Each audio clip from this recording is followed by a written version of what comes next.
अकोल्यातील तेल्हारा एसटी आगाराचा निष्काळजीपणा प्रवाशांच्या जीवावर बेतल्याची घटना घडली। तेल्हारा आगारात एका एसटी बसची चारही चाकं धावत्या गाडीतूनच अचानक वेगळी झाली।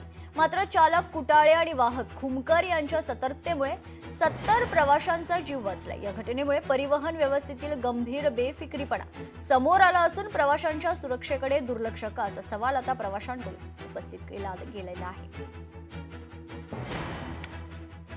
आज आता सकाळी मी काटेल धामवरून सकाळी निघालो, तेल्हाऱ्याला आलो। तेल्हाऱ्याहून नेर पंचगाव मार्गे अकोला जात असताना गाडीत जवळपास 100च्या आसपास सवाऱ्या होत्या।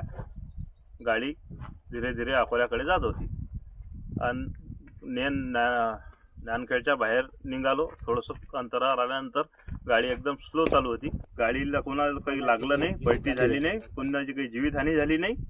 आता त्यानंतर आमचे साहेब इथं आलेले आहेत, गाडी चेक करतील काय कोणाला दोषी आहे काय आहे। पण तो दोष कोणाचाही असो काही असो, पण मायाकडून काही घटना घडलेली नाही, कोणाला लागलं नाही, कोणी काही गाडी पलटी झाली नाही, हे देवाची कृपा। लोकशाही मराठी ऐका, पहा, जागरूक रहा।